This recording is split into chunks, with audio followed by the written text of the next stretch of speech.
duk labarin wuta da kake ji ana wuta wuta, wallahi kana jin kamar irin kanun labarun nan. Ran da mutum ya ga wuta a ranar zai san wuta. Kamar aljanna ce, duk abin da ka ji an faɗa a aljanna wallahi sai ka je kawai. fala ta'lamu nafsun ma ukfiya lahum min qurrati a'yunin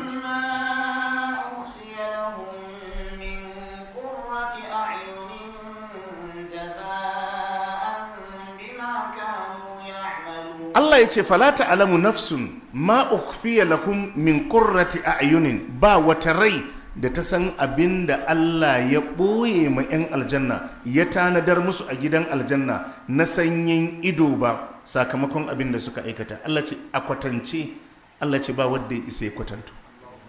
Annabi ya faɗa a hadisi ya ce Allah ya tattala ya tanada a cikin gidan aljanna abinda ido bai taba gani ba, abinda kunne bai taba jin labarinsa ba,